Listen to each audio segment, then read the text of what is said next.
¿Aló? ¿Me confirma alguien si se escucha, por favor? ¿Aló? ¿Me escuchan? Hola, profe, sí se escucha. Hola, ¿cómo está? Gracias. Bueno, entonces, primero saludarlos, buenas tardes. Espero que este trimestre sea obviamente de desarrollo para usted y sea un semestre grato de trabajar, digamos. Mi nombre es Mauricio Jara, soy psicólogo, soy docente universitario ya hace algunos años y lo que nos convoca en este ramo puntualmente tiene que ver con el psicodiagnóstico clínico, ¿ya? Ese es el nombre de la asignatura, de la cátedra y vamos a ir revisando hoy como los elementos iniciales para comprender con qué tiene que ver esto, ya que parece como un nombre medio extraño. Antes de empezar, digamos, y de revisar eso, me gustaría como que me dieran un poquito de contexto. Por lo que yo entendí, están como en el quinto trimestre ya de la carrera. Entonces, primero confirmar, como en qué instancia están, si han tenido ramos previos similares a esto que es psicodiagnóstico, les suena de algo.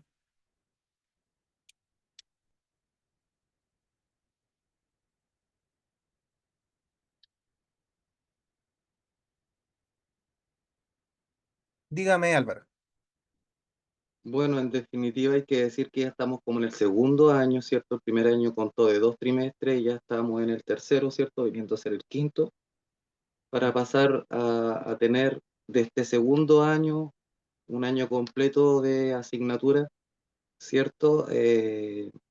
Bajo ese contexto, bajo esa mirada, claro, nos faltaría un año más completo de docencia académica, ¿cierto? De malla curricular.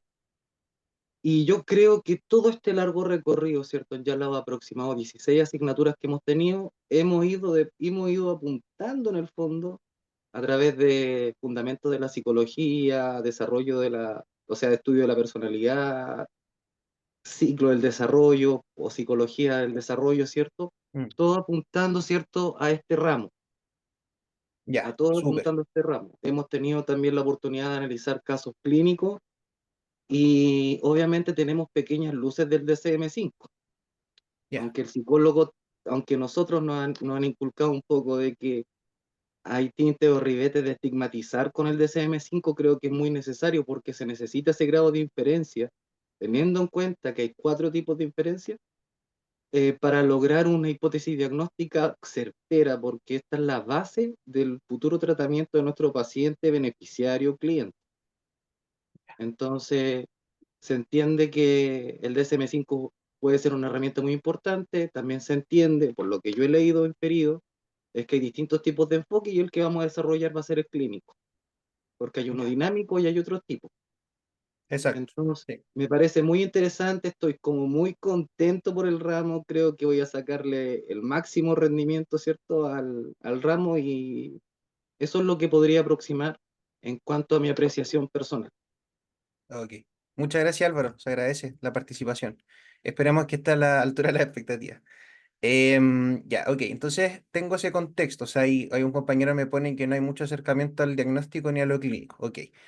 Lo primero que el psicodiagnóstico clínico como concepto, si bien suele ser casi de forma mayoritaria propio del ejercicio clínico de la psicología, el proceso psicodiagnóstico igual se ocupa en otras áreas de la psicología, ¿ya? O sea, cuando en un trabajo, en una organización, tenemos al psicólogo clínico, o sea, al psicólogo organizacional, digo, que está, por ejemplo, realizando una entrevista inicial, eso también es psicodiagnóstico, ¿ya? El tema es que obviamente es puntual, es en un momento acotado, tiene otras características, ¿ya?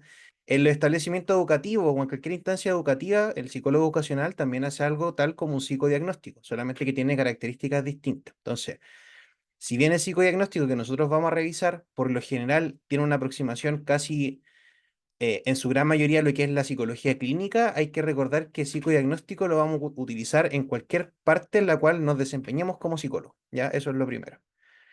Segundo, el psicodiagnóstico clínico generalmente son las primeras etapas y es la primera etapa de lo que es el proceso psicoterapéutico, ¿ya? Cuando yo le hablo de proceso psicoterapéutico es el proceso en que uno atiende a un paciente y que tiene tres fases. El psicodiagnóstico, el proceso psicoterapéutico como tal, digamos, el desarrollo, si lo queremos pensar como en esa lógica de inicio, desarrollo, conclusión, y el proceso de devolución, ¿ya? O proceso de cierre, dependiendo. No siempre hay devolución, siempre hay cierre. Ya yo nunca puedo concluir un proceso de atención clínica a un paciente sin hacer un cierre oportuno, ¿ya? Las razones de esas son muchas, pero la principal y la que yo creo que más fácilmente se entiende tiene que ver con que tenemos pacientes que hay características, por ejemplo, asociadas al abandono, asociadas al vínculo que se genera con la figura del psicólogo, por ende, yo no puedo llegar y cortar con un paciente. Ya no podría decirle yo a un paciente, ¿sabe qué? Me voy a ir a vivir fuera del país, así que bueno, que le vaya bien, cuídese, hasta luego. Ya no puedo hacer eso, éticamente no es correcto, digamos. Ya, o sea, si yo tomo el desafío de un paciente, trabajo con ese paciente, yo tengo que llevar ese proceso hasta la instancia en que yo pueda con esto, y si es que, por ejemplo, hay una derivación de por medio, yo tengo que hacerme cargo y responsable de que esa derivación llegue a curso o llegue a lugar, o por lo menos informar al paciente oportunamente cómo se genera esa derivación, ¿ya? Eso es lo primero. Entonces estamos recién en la etapa uno de un proceso psicoterapéutico. Ojo, hago harto hincapié en este concepto de proceso psicoterapéutico porque lo que los psicólogos hacemos no es necesariamente un acompañamiento. Ya el acompañamiento es algo que hacemos los psicólogos, pero que tiene otras características. Ya, por ejemplo, digamos que las catástrofes, cuando hay terremotos, incendios, cuando los psicólogos van y trabajan en terreno, decir que lo que hacen es un proceso psicoterapéutico no sería correcto, sería más bien un acompañamiento o una contención o una ayuda en crisis. Ya tiene varias formas de llamarlo. ¿Por qué? Porque justamente el proceso psicoterapéutico tiene un inicio, un desarrollo y un cierre, ¿ya? Y esto suele por lo menos extenderse incluso en las vertientes o corrientes de psicología más breve, nunca es menos de 3 meses, ya nunca sería menos de eso. Ahora, obviamente hay que entender que en nuestro contexto de salud pública, digamos, los CEFAM y los COSAM, que están altamente colapsados, por lo general tienden a atender los pacientes más o menos en un total de 4 sesiones, 6 sesiones y se dan de alta, ¿ya? ¿Quiere decir eso que esté correcto? Por supuesto que no, sería ideal que fuera distinto, pero también ahí uno trabaja en base a los recursos que tiene disponibles, ¿ya? Hay una conflictiva ética importante siempre, porque desde el punto de vista de, claro, uno trabajando en esos contextos podría como cuestionarse, pucha, no estoy haciendo un proceso psicoterapéutico completo como corresponde, pero dentro de las opciones que están, hay personas que eso es lo único que tienen para acceder a algo tal como una ayuda psicológica. Por lo tanto, dentro de lo que yo pueda entregar, y de hecho hay psicólogos que les toca atender en 20 minutos, 30 minutos, que también es muy poco ético, ¿ya? El tema es que no hay otra opción, es eso o nada, es eso o cero. Pero por lo general, en contextos particulares, privados o incluso desde la misma ética, lo recomendable siempre es que los procesos con los pacientes se extiendan por lo menos 6 sesiones, nunca menos que eso. Ya para eso es mejor hablar directamente con los pacientes de un acompañamiento, por ejemplo. ¿Ya? O sea, no sé, a mí me ha tocado supervisar prácticas profesionales o pasantías en otras universidades y por lo general lo que uno habla en pasantías, que antes de que sea la práctica profesional, es que uno le explica a la persona que va a ser parte del proceso que esto es un acompañamiento. Por ende, como acompañamiento es de menor duración, probablemente no se van a poder indagar en cuestiones más profundas o en cuestiones más importantes o nucleares respecto a la sintomatología del paciente. Probablemente este proceso de cierre va a ser muchísimo más caótico, muchísimo más rápido, ¿ya? Entonces, todo eso se le aclara previamente al paciente, es lo que se le llama encuadre, ¿ya? Toda la normativa propia de un proceso psicoterapéutico se le encuadre, ¿ya? Desde cuánto va a durar las sesiones, aclararle al paciente el pago de las sesiones, si es que me tiene que transferir un día antes o cómo va a ser la manera de efectuar los pagos, por ejemplo. Todo eso hace parte del encuadre, ¿ya? Cuánto va a durar aproximadamente.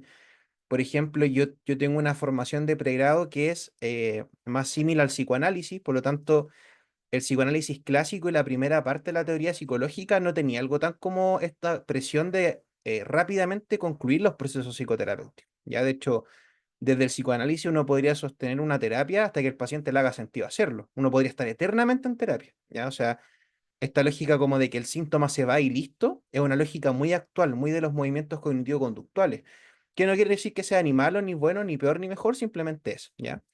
Entonces, si bien yo trabajo mucho desde esa línea, hoy en día integro muchos otros conceptos porque al final uno lo que hace es que se adapta a las necesidades del paciente, ¿ya? Conversaba con sus compañeros de otras secciones que la psicología es mucho un ejercicio de ego en el sentido de que uno no puede decir estrictamente, bueno, yo así trabajo, usted se adapta o no se adapta, ¿ya? Por lo general uno termina adaptando los manejos, las técnicas terapéuticas, el mismo psicodiagnóstico a las necesidades, capacidades y lo que nos vaya expresando los pacientes. ¿ya? O sea, nosotros siempre estamos a disposición de ese mismo paciente. Ya muy cliché, pero el cliente siempre tiene la razón. Este es, yo creo que el mundo en que mayormente opera de esa manera, ¿ya? Por lo tanto, si bien yo tengo esa formación en psicoanálisis y es para donde quería ir, yo le digo a mis pacientes.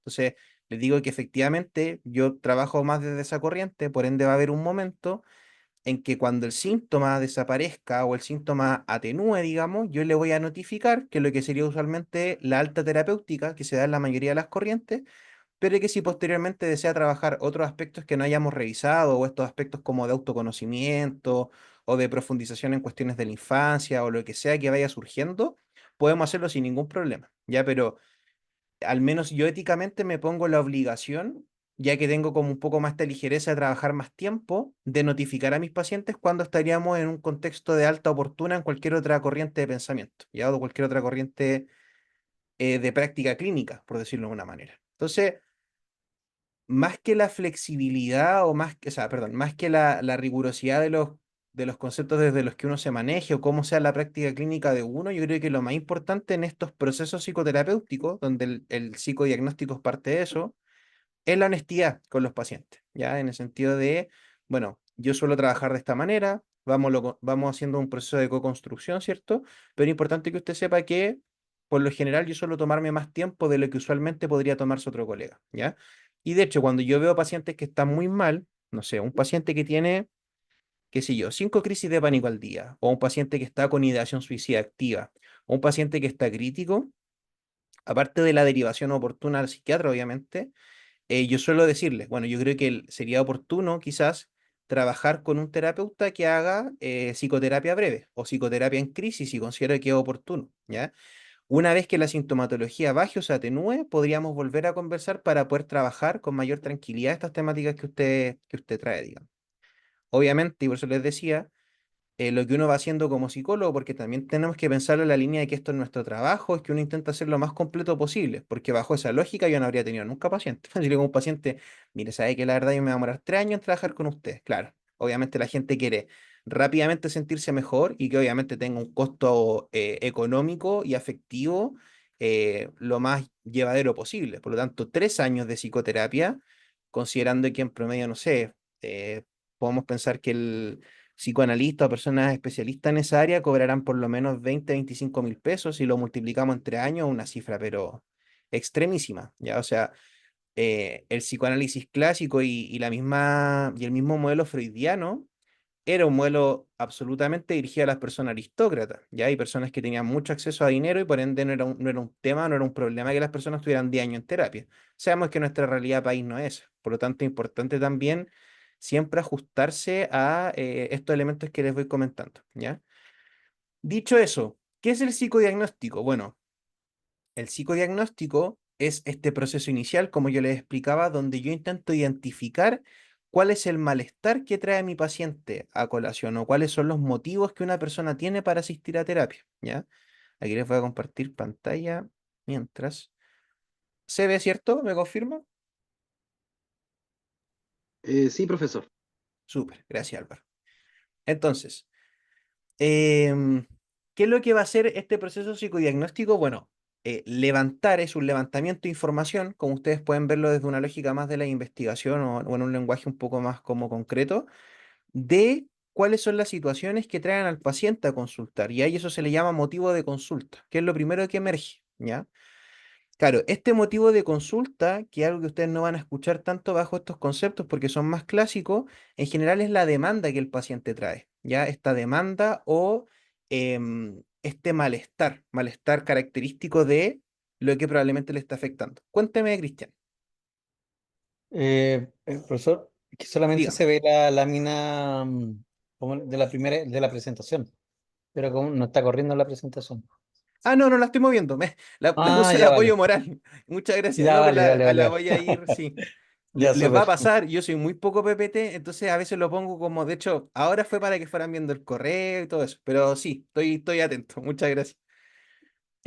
Bueno, entonces, este proceso inicial que tiene que ver con este levantamiento de información, por lo general hoy en día tenemos esta visión de los test, ya lo van a escuchar harto, como test psicométricos, que son estos test de una línea más cuantitativa que tienen que ver con evaluar, por ejemplo, escalas de ansiedad, de depresión. Tenemos los clásicos test proyectivos, que son, por ejemplo, el Rorschach, el TRO, que son test que por lo general están construidos desde esta base más comprensiva de la psicología, más desde el psicoanálisis, el humanismo, por ejemplo. Y tenemos también las pruebas gráficas, que son lo que se suele trabajar con niños, ya con niños por lo general y con adultos también, pero suelen estar más enfocados a los niños justamente porque a través de la grafía los niños expresan una serie de elementos de su inconsciente, ¿ya?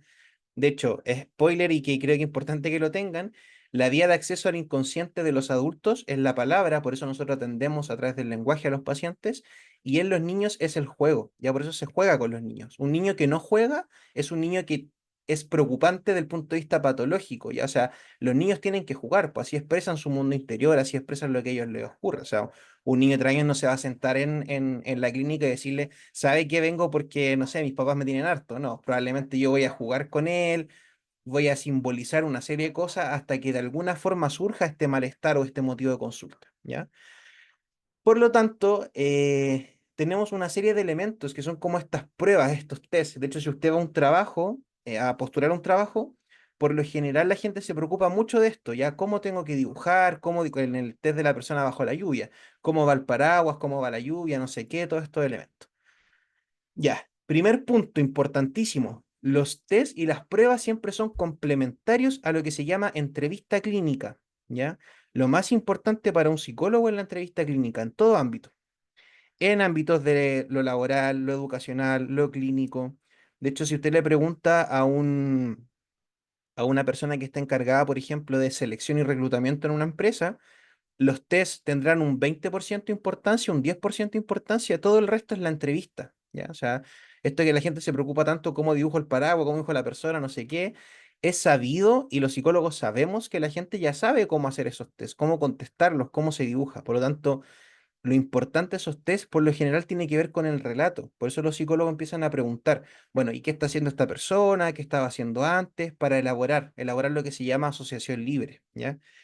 La asociación libre es la base de la psicología. No hay psicología sin asociación libre. O sea, todos los fundamentos del modelo freudiano, que son las bases de la psicología, apuntaban a lo mismo. O sea, invitar al paciente a que libremente elaborara todo aquello que se le cruzara por la mente, ya sin ningún tipo de restricción, sin ningún tipo de miramiento, ya. O sea, ustedes saben que nosotros operamos bajo este secreto profesional que tiene solamente dos razones por las que uno incumpliría este encuadre o este vínculo terapéutico, que esté en riesgo la vida del paciente o que el paciente ponga en riesgo la vida de alguien más. Son las únicas dos razones, ¿ya? Por lo tanto, en esta lógica yo creo que desde ya trabajen como esta mentalidad que a veces se nos queda como inconscientemente o incluso conscientemente por lo que transmitimos los propios profes, que lo más importante para trabajar respecto a la labor clínica tiene que ver con saber hacer una buena entrevista clínica. No que usted sepa manejar 50 tipos de test distintos, no que porque tenga un paciente, no sé, ya, paciente alcohólico de 60 años, después tengo pacientes separados de 40 años, no es que yo tenga un prefabricado que yo voy a ir aplicando a todos los pacientes. Yo lo primero que tengo que hacer es escuchar a mi paciente, ya que me pasa mucho con compañeros que están en procesos de práctica. Profe, ¿cómo se trabaja con un paciente que es deportista de alto rendimiento y se separó hace 2 meses de la esposa? Así como que yo le pasara un prefabricado. Y le dije, ya, pero ¿escuchó a su paciente, por ejemplo? ¿Qué le pasa a su paciente? ¿Qué es lo que trae a sesión? Por eso nuestra principal herramienta de trabajo es la escucha activa, siempre, la escucha activa, primera cosa. ¿Ya? O sea, antes de cualquier otro elemento, antes de los test, antes no sé, de las grafías, de lo que se le ocurra, lo primero que tenemos es la escucha activa. Por lo tanto, la base de un buen psicodiagnóstico es una buena entrevista clínica. ¿Y qué características tiene una entrevista clínica? Bueno, por lo general son todos estos elementos que ustedes conocen y han escuchado, si es que han tenido la experiencia de ir a los psicólogos, es lo que se entiende como anamnesis, esta recogida de datos. ¿Ya? O sea, cuando yo le pregunto al paciente con quién vive, cuántos años tiene, a qué se dedica, ¿ya? Sí es un error muy común de las primeras sesiones es que los psicólogos se obsesionan un poco con esta idea, también por presiones de los lugares donde uno trabaja. Hay veces que los centros son súper estrictos con el llenado de fichas clínicas que se le llama, ¿ya? Entonces, uno tiene como esta poco urgencia de querer llenar todos los datos ya. Quiero saber todo lo que tiene que ver mi paciente. Quiero lo antes posible hacer esta especie de encuesta, ¿ya? es una entrevista porque no es una encuesta, justamente. Las entrevistas van y vienen, ¿cierto? Yo no puedo ir interrumpiendo a mi paciente si, por ejemplo, en las primeras sesiones surge algún elemento en el cual me está manifestando su malestar, porque lo que yo tengo que consolidar en el proceso psicodiagnóstico es el vínculo terapéutico. Entonces, imagínense, no sé, qué sé yo, le pregunto a Álvaro, le pregunto determinada cosa de su vida, no sé, ¿con quién vive? Me dice, no, yo la verdad es que vivo estoy inventando por si acaso, vivo con mis papás, vivo con mi mamá, o vivo con mi pareja, lo que sea, y me empieza a comentar que hace un par de días tuvo algún tipo de discusión, o que de niño le pasó algo importante con sus papás, o que alguno de ellos, no sé, tuvo alguna enfermedad o alguna cuestión de salud hace poco tiempo, y yo le interrumpo y le digo, ya, siguiente pregunta, ¿cuántos años tiene? ¿Se entiende? No es una entrevista periodística, o sea, es una entrevista en un contexto clínico donde yo tengo que consolidar justamente elementos de un vínculo, ¿ya? Si yo a mi paciente lo interrumpo y no le doy oportunidad de hablar por mi propia ansiedad de querer llenar una ficha, yo le diría, ¿sabe qué? No se preocupe tanto por la ficha, preocúpese por escuchar a su paciente, es lo primero, ¿ya? Ahora, ¿hay pacientes que no paran de hablar? Por supuesto que sí. Gente que el espacio terapéutico es un espacio de desahogo donde llega casi un vómito verbal, que de hecho el concepto es así, llegan como digamos, vaciar todos estos elementos que están reprimidos una serie de tiempo, incluso el único espacio que tienen para hablar con alguien. Por tanto, este llenado de fichas se hace muy difícil, o este proceso psicodiagnóstico se hace muy difícil, porque uno no tiene oportunidad de preguntar, ¿ya? ¿Qué es lo que hace ahí? Bueno, lo que se suele hacer, o lo que a mí personalmente me gusta hacer harto, es que yo inicio preguntándole a mis pacientes en esta entrevista clínica qué lo trae a terapia, cuál es su motivo de consulta. No se lo planteo como motivo de consulta, porque no necesariamente es un concepto que maneja todo el mundo. Pero le digo, cuénteme, ¿qué lo trae a terapia? Y ahí yo dejo que los pacientes elaboren, les doy ese espacio, ¿ya? Justamente porque mi formación, que el psicoanálisis es un poquito más libre en ese sentido, no tan estructurado, ahí me da la libertad de estar 10 sesiones en psicodiagnóstico. No es lo que les quiero transmitir porque obviamente se aburren los pacientes, pero a lo que voy es que uno tiene que dar esos espacios para que elaboren. Entonces, yo me tomo 45 minutos en eso y los últimos 15 minutos le digo a mi paciente, mire, estamos más o menos cercanos a la hora y hay algunos datos que son importantes para mí preguntarle. ¿Qué es lo que yo dejo amarrado de cierta forma o listo? Siempre el contacto de emergencia, lo primero. ¿Ya? O sea, y siempre al final, porque si se fijan al final ya tengo 45 minutos de vínculo, por lo tanto no va a ser tan llamativo un paciente que yo le pida un contacto de emergencia. Y yo le aclaro, este contacto de emergencia solamente si es que llegáramos a la conclusión o yo viera de que su vida está en riesgo o que está en riesgo la vida de alguien más. El encuadre siempre se explicita en ese sentido, ya los pacientes tienen que saberlo. La confidencialidad se garantiza, el espacio seguro se garantiza, pero uno también tiene que ser honesto en decir que esa confidencialidad se va a romper si es que uno ve esta posibilidad de riesgo, ¿ya? Por tanto, eso yo dejo listo. ¿Qué más dejo listo, por ejemplo? Necesito saber si es que mi paciente sufre alguna enfermedad o sintomatología física, biológica, incluso mental, si está en algún tipo de tratamiento psiquiátrico, ¿ya? Si consume algún medicamento, si mi paciente tiene consumo de drogas, si mi paciente ha tenido ideación suicida. Y todos estos manejos los vamos a ir trabajando porque, a ver, imagínense yo le preguntara a una persona que conozco por primera vez y que estoy hablando hace 30 minutos con ella. Yo no puedo preguntarle, ¿y usted ha pensado en suicidarse alguna vez? Porque de partida eso no tiene un tacto, no tiene un manejo como corresponde. ¿Ya? Yo hasta lo encuentro un poquito poco ético. Entonces, ¿cómo yo puedo preguntar eso de otra forma? Bueno, yo podría preguntarle a mi paciente. A raíz de esto que tú me comentas, o que usted me comenta respecto a que se ha sentido triste, se ha sentido con falta de ánimo, con falta de energía para hacer las cosas. ¿Cómo me podría contar usted que ha sido el momento en que peor se ha sentido en este tiempo? Entonces ahí yo le doy espacio, por ejemplo. Es uno de tantas formas de preguntarlo. Mi paciente me puede decir, bueno, yo una vez me sentía tan mal que incluso pensé que a lo mejor sería mejor si muriera o si esto se acabara. Y ahí yo puedo entrar a indagar. Ah, ok, pero esto que usted comenta como morir, ¿usted llegó a planificarlo? ¿Lo pensó solamente? Porque ahí vamos a ir viendo, pero es distinto pensar en la muerte, que es algo que hacemos todos los seres humanos normalmente, por eso tenemos miedo también. Si no tuviésemos miedo a la muerte, no tendríamos ningún tipo de resguardo en la forma en que vivimos, ¿ya? O sea, todos pensamos en morir. El tema es que es distinto pensar en la muerte que en pensar en concretar esa muerte. O sea, la planificación, por ejemplo, es un síntoma súper claro de ideación. O sea, si yo voy, o mi paciente me cuenta que ya se compró una cuerda, por ejemplo, o que se compró 3 cajas de fármaco o que tiene ya planificado, eso es ideación suicida, yo lo tengo que levantar y rápidamente contactar a su número de emergencia y pedir que lo lleve a una urgencia psiquiátrica, ¿ya? Porque lo está planificando. O sea, podríamos hablar largamente todo lo que queda de clase respecto a cuáles son sus miedos o qué piensan ustedes respecto a la muerte. Y no por eso todos estamos aquí con ideación suicida. Es simplemente una parte de la vida. Ahora, si yo les dijera como profe, ¿saben qué? Yo ya tengo todo listo en caso de... Es preocupante. O sea, obviamente hay una cuestión más grave de fondo. Y hay una ideación suicida activa. Por lo tanto, esos elementos, por ejemplo, para mí son esenciales en las primeras sesiones de este proceso de entrevista inicial, ¿ya? Entonces, para no confundirlos, el proceso psicodiagnóstico inicia entonces con la entrevista inicial. ¿La entrevista inicial es todo el proceso psicodiagnóstico? No, ¿ya? Para mí es lo más importante y por eso se los menciono primero. Pero también esta entrevista inicial de cierta forma, se complementa con la aplicación de pruebas, este proceso de anamnesis, por ejemplo, eh, recoger lo que es el motivo de consulta, recoger lo que es las principales sintomatologías que traen al paciente a terapia, ¿ya? Entonces, hay una serie de elementos, pero dentro de ellos y como elemento esencial de un psicodiagnóstico está la entrevista inicial, que son estas primeras 2 sesiones por lo general, o primeras 3 o 4 sesiones, en las cuales yo voy recogiendo lo que es como esta información esencial para comprender cómo va a ser este trabajo con el paciente. ¿Ya? Dame un segundo que voy a abrir la puerta de mi pieza.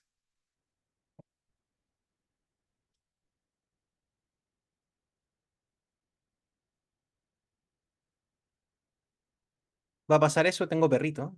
Se pone medio intenso cuando llega alguien. Ya, entonces, eh, el proceso psicodiagnóstico va a empezar con esta... Ah, dígame, Marcela. No sé si es Marcela o quizás es Marce. No, no tengo claro. Ahí me corto. Profe, no es Marcela. Ah, ya, ok. Ya, súper. No me Consulta, equivoqué. Dígame. dentro de lo que usted está hablando, que son las terapias o las consultas iniciales de 3 a 4 sesiones. Claro. Y ahí hacemos la anamnesis, le preguntamos por qué también el tema de la consulta y un sinfín de cosas que usted mencionó. Mm, Pero ahí también nosotros deberíamos dar a conocer cuánto sería la cantidad de sesiones o no necesariamente mm. que va a necesitar o se trabaja con el paciente. O Ya, eso depende de cada súper, caso. súper. Muy buena pregunta. De hecho, le contesto al tiro.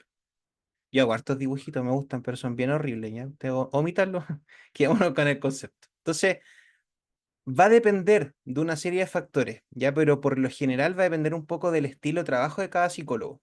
Sin embargo, lo que suele ocurrir es que, por ejemplo, si aquí tenemos la sesión uno, ¿ya?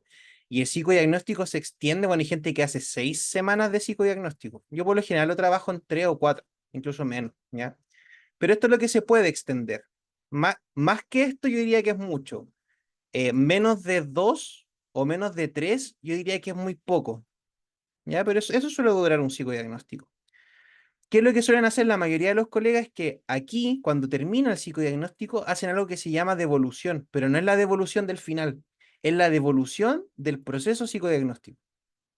Entonces, en esta devolución es que el psicólogo le indica al paciente cuál es el proyectado o cuál va a ser la forma en que van a trabajar un poco las temáticas que el paciente trae, ¿ya? O cuál es como, cuál va a ser el enfoque o cuál va a ser la forma desde la cual van a afrontar esta sintomatología.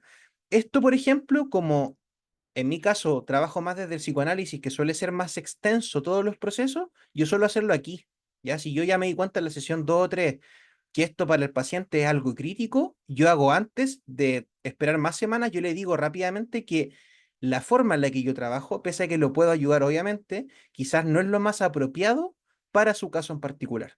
Y entonces yo aquí ya gestiono una derivación a otro colega. Digo, porque piensen que ya es complejo tomar la decisión de ir al psicólogo, que fome estar 6 semanas con alguien para que recién en la semana 7 me diga que no va a trabajar conmigo.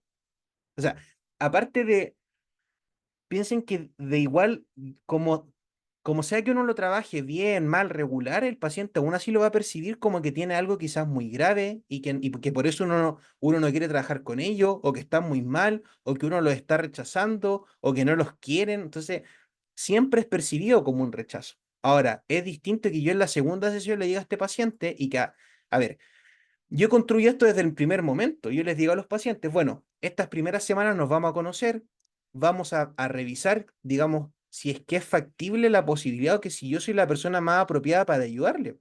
Porque yo con mis pacientes soy bien honesto y por eso les decía que es un ejercicio de ego. Yo no puedo tener el ego de pensar que soy la persona más apropiada para ayudar a todos los pacientes. Yo, por ejemplo, he trabajado mucho con trauma. Me siento cómodo con trauma.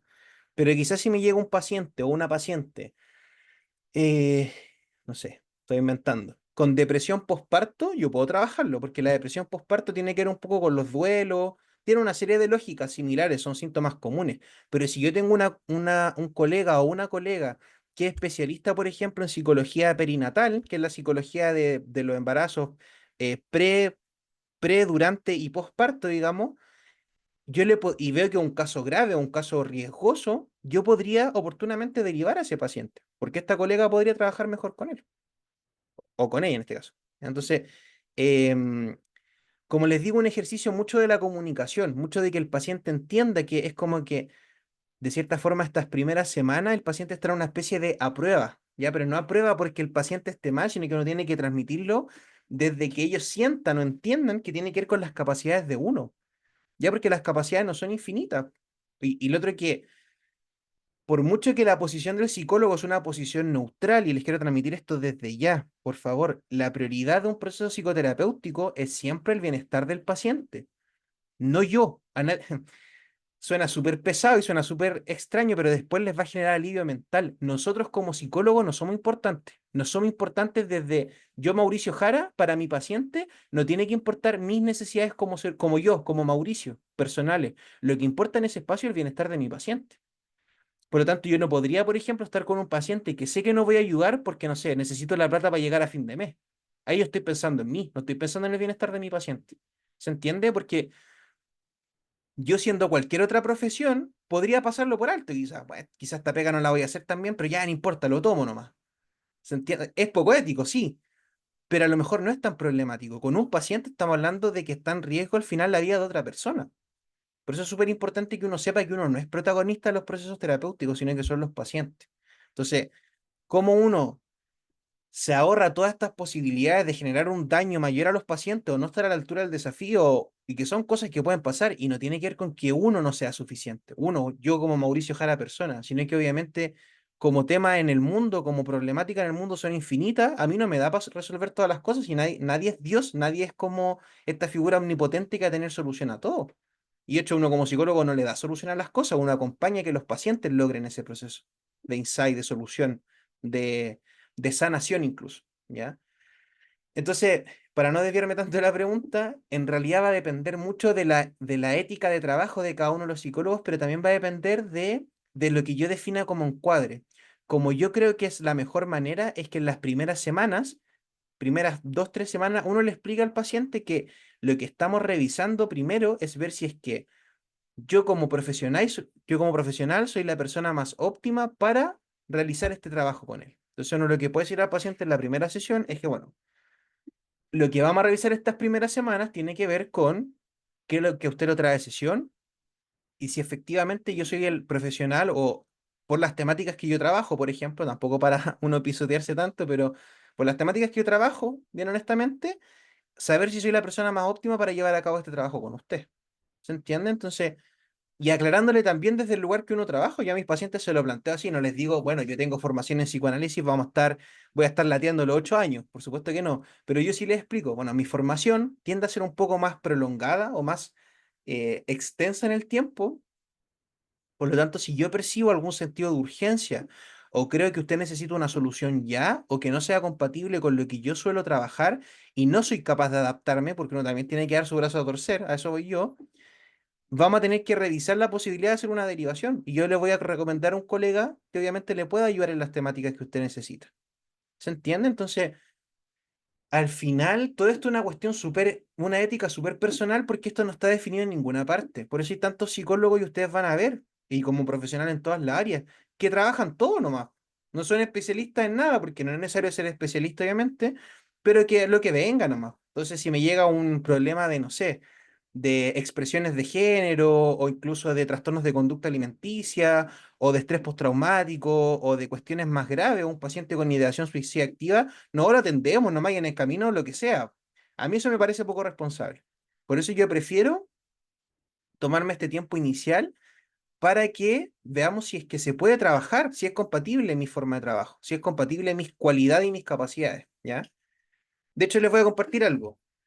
Eh, Como uno no puede plantear sus propios sesgos personales o sus propias temáticas sin resolver en lo que es la atención a los pacientes, si por ejemplo, no sé, alguno de ustedes tuviera una tendencia política muy marcada y usted cree que no es posible que compatibilice eso con la atención de paciente, o sea, a ver, es complejo, pero uno tiene que ser capaz de reconocer que a lo mejor uno no va a poder trabajar bien con eso, ¿ya? A mí, ¿cuál es mi tema de choque? Y un tema que yo no trabajo es la psicología geriátrica, ya que es trabajar con pacientes de tercera edad. No lo hacía, ahora lo hago más porque lo he trabajado con mis propios procesos psicoterapéuticos. No les voy a contar mi triste historia en la primera sesión, pero yo no tuve abuelos por parte de mamá y mis abuelos paternos son personas bien especiales, ¿ya? Entonces, mi infancia con mis abuelos fue un poco más traumática que como los abuelos tiernos, digamos, estos abuelos cariñosos, segunda figura paterna, para mí fue todo lo contrario. Por lo tanto, como es una temática que por lo general, y eso provocó que a mí, la tercera edad, en vez de generarme esta sensación como de cuidado o como de ternura, me genere o me generaba mucho más antes un poco de miedo, de resguardo. Entonces, por ejemplo, si un paciente me hablaba fuerte, yo me lo tomaba personal. Y cuando me lo tomo personal, estoy haciendo mal mi pega. Porque si un paciente a mí me gritonea, me trata pésimo, no es conmigo si a mí no me conoce. Es un poco la misma lógica con los alumnos. O sea, si alguno de ustedes se enoja conmigo, como profe, perfecto, no le puede gustar mi forma de hacer docencia, pero si alguno de ustedes quiere decirme algo a mí personalmente, es que a mí no me llega porque no me conocen. Y eso mismo yo lo aplico con mis alumnos. ¿Cómo yo les voy a decir, no, es que ustedes son flojos, son poco responsables, son desinteresados? ¿Cómo yo voy a emitir juicios de opinión respecto a personas que no conozco? Yo los conozco en un ambiente de estudiantes, no los conozco como personas. Esas distancias son súper sanadoras cuando uno las reconoce y hacen que insisto, el ejercicio de ego, según usted se enoja conmigo porque, no sé, le caigo mal porque, qué sé yo, me encontró muy joven, no le gustó mi polera, no le gustó, no sé, mi nariz, chuta, no puedo hacer nada frente a eso, lo siento mucho. Si no le gusta mi pega, perfecto, lo conversamos y estoy súper abierto a eso. Pero si son cosas que yo no puedo controlar, no puedo hacer nada frente a eso. Si a usted le molesta, es su problema. Con los pacientes pasa un poco lo mismo. Si el paciente a mí me quiere usar de punching ball, mientras no me golpee, yo no me sienta herido, que desde el punto de vista psicológico no debiese ser, porque uno en terapia es un poco una personificación de alguien que no es, ya es como una figura en blanco, donde el paciente, un lienzo en blanco, donde el paciente puede rayar lo que se le ocurra. Entonces, no sé, me ha tocado pacientes que, por el mismo tema de la edad, por ejemplo, tienen un poco esta devaluación. Oye, y usted no es muy chico para esto, y usted está seguro que sabe hacer bien, es como el tema de como el desconocimiento. Si yo me tomo personal eso me va a generar un rechazo a mi paciente, porque no estoy haciendo bien mi pega. Entonces, que lo piense. Porque, a ver, es válido que lo piense. Si finalmente son fantasías de la gente, pero que no conocen quién soy. Entonces, insisto, ¿puedo hacer algo con mi edad? No. Sin embargo, por ejemplo, la temática de la tercera edad, una temática que yo tuve que trabajar, que tuve que elaborar, porque toda la confianza profesional que yo tenía con una serie de temáticas, a mí me incomodaba en algo tan sencillo que puede ser para otra persona como lo es atender a un paciente que tiene determinada edad. ¿Por qué? Porque mis vivencias hicieron que ese fuera un tema complicado para mí. ¿Ya? Entonces yo les podría decir, por ejemplo, a las estudiantes que tengo presente acá, el tema del machismo, pacientes con pensamiento machista, conductas violentas, pacientes que han tenido vivencias de violencia intrafamiliar, pacientes hombres que van a llevarla a una posición de evaluación solo por ser mujeres, por supuesto que van a existir. Y chuta, es complejo si uno no lo trabaja, porque genera rabia, genera pena, genera sentir que uno no es capaz, que uno no está a la altura. El tema es que uno tiene que ver, es como cada uno sabe dónde le aprieta el zapato. Yo le diría, trabaje esas debilidades, porque al final, como yo les decía, esta igual es nuestra pega. Si es que yo voy saltándome temáticas que me incomodan, me quedo sin paciente, me quedo sin pega. Por lo tanto, igual tengo que saber trabajarlo. Pero si alguno de ustedes tuviese una experiencia muy cercana, es absolutamente comprensible que no quiera trabajar en estos contextos. Ya, o sea, imagínense, en Chile hay programas gubernamentales y judiciales que trabajan con hombres maltratadores. O sea, si alguna de ustedes o alguno de ustedes ha tenido experiencia de violencia intrafamiliar, ¿cómo yo como profe les podría decir, bueno, aguante, si vos vais a trabajar ahí con puros hombres maltratadores? Es traumático, pues en exceso traumático. Por lo tanto, es respetable. El tema es otra vez es la honestidad. Es la honestidad porque si yo, que le estoy comentando a usted ahora, porque tiene que ver con justamente el trabajo de la clínica, que es muy personal, es muy humano, entre colegas, yo le estoy comentando esto. Bueno, yo tenía un tema con la tercera edad y me costaba esto como de estas figuras de poder que para mí eran súper intimidantes. Yo tuve que resignificar eso, pero para yo hacer eso tuve que hacerlo en un contexto íntimo que era mi propio proceso terapéutico. ¿Cómo lo iba a hacer yo con mis pacientes? Le iba a decir a un paciente, a un paciente mayor, a una paciente mayor, ¿sabe qué? Oh, yo tenía tantos traumas con mi abuelito y usted es tan simpático. No, pues no va al lugar, pues no corresponde. ¿Se entiende un poco la lógica? Entonces la estructura al final de los procesos de los procesos psicodiagnósticos y de los procesos psicoterapéuticos la define en gran sentido la ética profesional de cada uno. ¿Ya? Entonces, a mí me van a ver mucho recalcarle esto mismo porque creo que lo que la gran falencia de la psicología en Chile, y me atrevo a decir en gran parte del mundo, es que la gente no es ética en su trabajo. ¿Ya? Un manual del colegio psicólogo que se llama Manual del Psicólogo. Es todo lo que existe. Y ahí casi que es como si usted no lo hace, van a decir, uy, está mal eso. Si es que alguien se entera.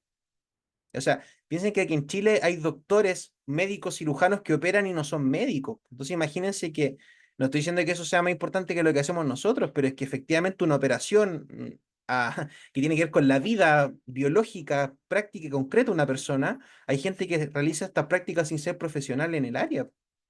Esto es lo mismo, si usted quiere mañana mismo, siendo estudiante, va y cuelga un cartel afuera de su pieza que atiende paciente y la gente le cree y no se mete a la superintendencia donde hay un codiguito que define que yo soy psicólogo, por ejemplo, es lo único. Usted puede atender pacientes. Entonces, así hay mucha gente. eh, Tarotistas, por ejemplo, que venden como sus servicios de tarot, psicotarot, por ejemplo, porque de hecho es algo que ocurre, hay psicólogos que trabajan con el tarot, ¿ya? Entonces ahí uno puede obviamente cuestionarlo o no cuestionarlo, una cuestión más personal, pero distinto es siendo psicólogo y que uno lo complemente. Pero hay gente que solamente lee el tarot y lo vende como un servicio psicológico. Y hay otra cosa que se llama coach ontológicos, que son gente formada en filosofía, que atienden pacientes, pero no son psicólogos. Pero si ellos quisieran, podrían venderlo de esa forma, ¿ya? Entonces, creo que mucho de esto es complejo que yo les dé una fórmula estandarizada porque la experiencia humana y la experiencia subjetiva no es estandarizada. Depende mucho. Yo se lo estoy enseñando así. Entonces usted puede que me diga, cuando trabaje, no, yo siempre hago mi psicodiagnóstico en 4 sesiones máximo. Porque el profe tal que usted le marque, por ejemplo, a lo mejor lo que le estoy diciendo, lo hacía de esta manera. Y puede que un colega le diga, pero qué tontera, ¿por qué te tomáis tanto tiempo? Mejor empezar a atenderlo al tiro nomás. Atiéndelo. ¿Para qué lo va a derivar? ¿Va a perder plata? ¿Va a perder pacientes? No, atiende nomás.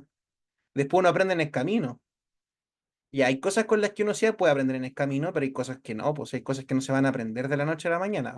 ¿Ya? O sea, eh, lo que yo les decía, sobre todo estos trabajos bien particulares o bien complejos por el manejo, o sea, hasta en cuestiones que no sé, ni siquiera tan éticamente cuestionables, qué sé yo, si a alguno le tocara trabajar en un centro de reinserción social, y a lo mejor alguien no está de acuerdo o no se siente identificado como con los manejos gubernamentales respecto a la reinserción de personas que han cometido delitos, incluso éticamente lo que les parece eso, válidamente pueden no elegir trabajar ahí, po.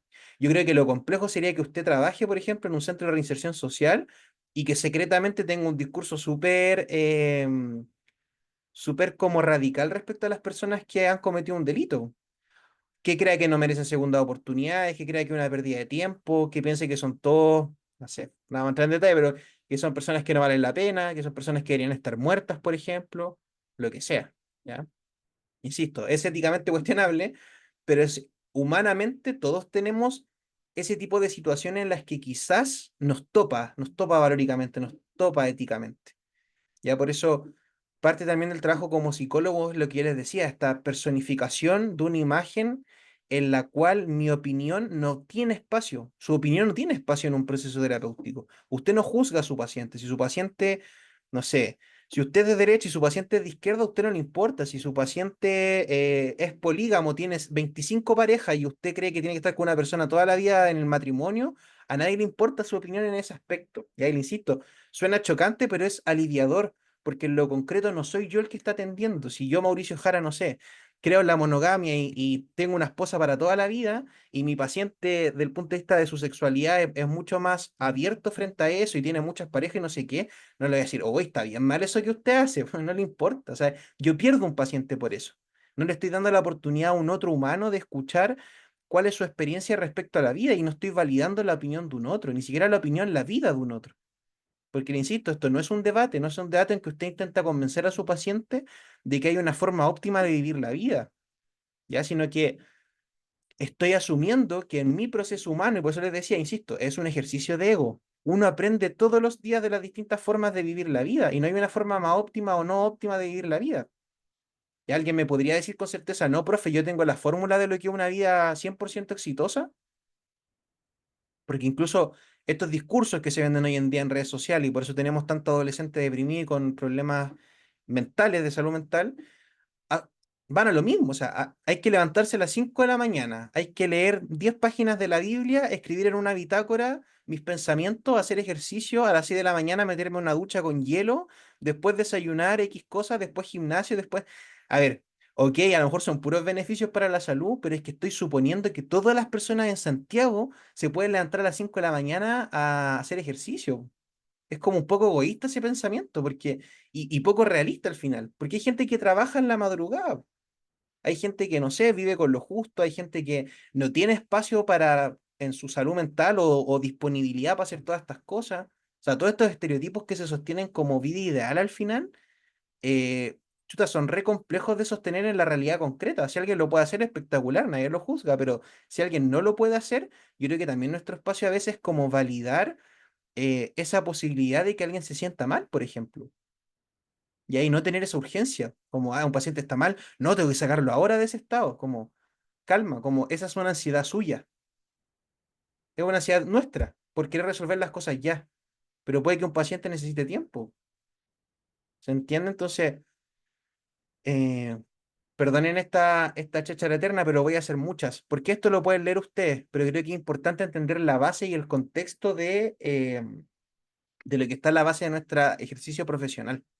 ¿Ya? Entonces, el proceso psicodiagnóstico, le insisto, tiene mucho de saber escuchar, de saber qué es lo que trae el paciente a colación, a sesión, ¿ya? Y aquí conecto con algo que quería mostrar hoy día de la materia. Cuando un paciente trae un motivo de consulta, yo tengo un contenido manifiesto y tengo un contenido latente, ¿ya? Esto de acá se demora, se demoran en aparecer, se demoran en desarrollar, en vislumbrarse. Nosotros trabajamos a nivel de hipótesis, que era algo que mencionó Álvaro al principio de la clase, que el punto de vista de lo que es más comprensivo se llaman hipótesis comprensivas, ¿ya? Entonces, por ejemplo, un paciente puede llegar a terapia diciéndome que, no sé, tiene problemas con su esposa y el paciente me comenta como parte de la anamnesis que consume drogas hace 6 años, por ejemplo. Y yo como psicólogo me doy cuenta que en realidad todo este problema con la esposa, ya, como problemas de pareja, responde al consumo de drogas de este paciente. ¿Ya? Por eso yo le voy a decir a mi paciente, mire, ¿sabe qué? Omitamos todo el problema con su esposa, usted está así porque es drogadicto. Insisto, aparte de que éticamente es muy cuestionable hablarle así a un paciente, estoy omitiendo esto, lo que él me trae. Si él piensa que es con su esposa, trabajémoslo. Si es que yo pienso que tiene que ver con la hipótesis del alcoholismo o de la drogadicción, por ejemplo, estos van a ser elementos que van a ir surgiendo, pero progresivamente en el relato del paciente. Y puede que yo le haga ciertas preguntas a modo de hipótesis o le comparta alguna de mis hipótesis, súper mesuradamente, con mucho cuidado siempre, que le permita a él hacer esta conexión. Ah, parece que los problemas con mi esposa tienen que ver con el consumo de drogas, pero yo no puedo descartar este contenido manifiesto. Y el tema es que este contenido latente es lo que más cuesta encontrar. ¿Por qué? Porque lo que explicaba Freud, que insisto en la base de la psicología, es que el síntoma que está acá, el síntoma manifiesto, esto que está aquí arriba, que imagínense que es una costra, cuando yo empiezo a raspar, a raspar, a raspar, me doy cuenta que esa herida es mucho más profunda de lo que yo pensaba, ya de lo que yo pensaba externamente. La gente se queja de que le duele el dedo, ya, yo tengo justo un dedo machucado, pero ya no sé, yo me quejo de que me duele esto, ya, pero a lo mejor todas las células, toda la piel de abajo, todo el proceso de que se cure el dedo está operando, pero internamente. Yo no puedo ver cómo mis células se conforman, no puedo ver cómo se me va a caer la uña después con esto, ¿no? A mí ahora me duele por encimita nomás. Y de hecho, cuando a mí me desaparezca la mancha, que voy a pensar que mi dedo ya sanó, pero puede que a lo mejor, no sé, estoy inventando, tengo un nervio dañado, o la falange me queda con problemas y se me paraliza, por ejemplo. Aquí pasa un poco lo mismo. Yo puedo ir a terapia pensando que el mal de todos mis problemas tiene que ver con cuestiones de pareja, y me doy cuenta que en realidad lo que yo hago con esta pareja o los problemas que tengo con esta pareja responden a patrones de relación con un otro en un sentido sexoafectivo, digamos. Y ese patrón es el problema. Que sea Juanita, Romina, o si hay alcances de nombre, pido perdón al tiro, pero quien sea, cualquier persona, a lo mejor iba a ser azaroso, y lo que importa ahí tiene que ver con cuál es mi dinámica de relación con un otro, ¿ya? Y aquí está la pega de los psicólogos. Este es el trabajo, ayudar a que el paciente encuentre este contenido latente. Y este contenido latente por lo general es inconsciente, ¿ya?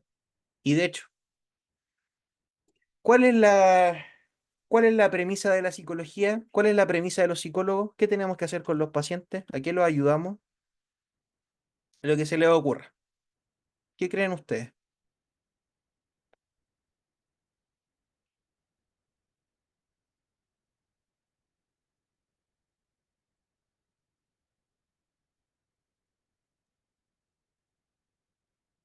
Que completen su autodesarrollo y logren un máximo potencial. Entendido el máximo potencial, no en el exceso de positivismo, sino que vayan logrando sus metas paso a paso y vayan logrando bienestar emocional. Ya, el bienestar. ¿Qué más? ¿Se le ocurre algo a alguien? Ay, tengo chat acá. Generar cambio. Ya, sí, bien. Bien también. Ya. Eh, la premisa de la psicología es hacer consciente lo inconsciente. Esa es la base de la psicología. Esa es la premisa fundamental de la psicología. Hoy en día son más con el psicoanálisis clásico, pero es que la psicología se construye ahí. ¿Por qué hacer consciente lo inconsciente? Porque antes de ser psicología, lo que teníamos era, por ejemplo, la hipnosis, y la hipnosis era la inducción de ciertos estados mentales. ¿Por qué no mantuvimos la hipnosis? Porque al rato la gente duraba 1 o 2 meses en este como espacio de autoconvencimiento de cualquier cosa que a usted se le ocurra, pero después eso se deshacía, desaparecía, y las personas volvían a estos estados. Entonces, ¿por qué hacer consciente lo inconsciente? Porque en la medida en que yo soy consciente de los elementos inconscientes que definen y determinan lo que soy, puedo trabajar cuando en un futuro vuelvan a aparecer las mismas temáticas manifiestas que finalmente me llevan a sesión, me llevan a terapia. Es como, no sé, hay pacientes que van a terapia porque les fueron infieles o porque terminaron una relación. ¿Usted podría garantizarle a su paciente que nunca más va a terminar una relación? Chuta, complejo. Y de hecho, estadísticamente, muy probablemente va a volver a terminar una relación. O sea, piensen que el matrimonio, que es una institución que se construyó tanto tiempo, culturalmente, socialmente, y que la gente mantiene años de años, la gente se separa y se divorcia. Tenemos los índices de divorcio más altos de la historia. Entonces, no es garante que una persona nunca más vuelva a sufrir por amor o por una separación. El tema es que cuando vuelva a pasar, que es hablar todo esto hoy en día, tenga las herramientas necesarias para poder lidiar con eso. ¿Cómo uno obtiene esas herramientas? Cuando uno llega a este estado de autoconocimiento. Y ahí conecto con lo que decía Álvaro recién, este como desarrollo personal. En la medida en que yo más entiendo cómo soy yo, la próxima vez que pase por un proceso de ruptura de pareja, voy a saber cómo funciona para mí. Y vuelvo de nuevo, el respeto por la subjetividad de cada uno. O sea, hay gente que cuando termina, a la semana está con otra relación, esto de un clavo saca otro clavo, que es la frase cliché, hay gente que no se le pasa nunca, hay gente que aprende a vivir con esas pérdidas, hay gente que lo que hace es que intenta que se le olvide lo más rápido posible, hay gente que devalúa a sus exparejas, ¿ya? Sí, es típico, po. No, si no era tan buena, no, si no me gustaba tanto, ¿se entiende? Porque es un sentimiento humano intentar devaluar lo que en algún momento fue tan importante, ¿ya? Y pasa con las parejas que vuelven y terminan todo el tiempo. Terminan con la pareja, hablan las peores cosas del mundo y después a los 2 días están juntos de nuevo. Y uno como queda afuera, queda así como que esto. Bueno, es parte de una dinámica. Y ahí lo que opera un poco es una mentalidad muy infantil, muy de niño en el sentido de no ser capaz de integrar. Como mi pareja no es la peor cosa del mundo cuando me trata mal y tampoco es la mejor cosa del mundo cuando me trata bien. Es una integración de ambas cosas, una persona con defecto y una persona con virtudes. No existen diablos en la, bueno, sí, pero no existen diablos en la tierra ni tampoco existen príncipes azules. Ya lo mismo opera con quien guste por las mujeres. O sea, este concepto de la princesa, la Barbie, no sé qué, sabemos que ya está archi mega atrasado, es archi mega machista, pero tampoco existen, no existen ni mujeres perfectas ni mujeres que no lo sean. Existen mujeres íntegras, existimos hombres íntegros. Los seres humanos somos personas íntegras y lo integral tiene que ver con que tenemos cosas buenas y cosas malas a la vez. Es un pensamiento de adulto. Y que de hecho, si en desarrollo vieran a Melanie Klein, ella decía, proceso de madurez de un niño es cuando logra integrar elementos negativos y elementos positivos. Sin integración, un niño que no integra se convierte en un adulto que no entiende bien la realidad. Y ahí tenemos adultos que terminan, vuelven, terminan, y las parejas pasan a ser desde la peor cosa del mundo, y uno escucha que lo insultan de la A a la Z, y cuando están bien es pero lo más maravilloso del mundo, y no existe nadie más afuera de esa persona. Entonces, eh, básicamente todos esos elementos tan complejos como el decir como la integración o conocer cómo funciona la vida de cierta forma para cada paciente, va a tener que ver con esto, con que estos contenidos latentes que el paciente no explicita, por eso son implícitos, de una u otra forma los vaya haciendo conscientes. Cosa que entienda que esto que es el síntoma, ya si piensen que la psicología se estructura en el modelo de iceberg de Freud, ya que es esto. Esto es consciente, todo esto es inconsciente, ¿ya? Y si es que alguien me dice, profe, pero es que eso está añejo porque es como la primera parte de la psicología, bueno, la psicología cognitivo-conductual habla un poco lo mismo. La conducta nuestra, la conducta observable, es esto. Lo que motiva sus conductas son procesos cerebrales que usted no tiene idea cómo ocurren. Por lo tanto, esto que opera a nivel consciente, de donde yo pienso, ya, voy a ir a terapia porque, no sé, hay gente que va a terapia porque se lo pide a alguien, ya no sé, mi mamá me pidió que fuera a terapia porque ella opina X cosas respecto a mí, y yo voy motivado por eso, ok, esto está acá. Pero todos estos elementos inconscientes son elementos que yo desconozco. Por tanto, el contenido latente que está, ¿y por qué es latente? Porque está operando, es como no sé, imagínese que a usted le duele la cabeza. Entonces la cabeza empieza como a palpitar y usted no sabe por qué le palpita la cabeza. Ya lo latente es eso, por eso es latente, como que late al final, como que está ahí, está a la espera. Ya usted no sabe qué es, pero está ahí.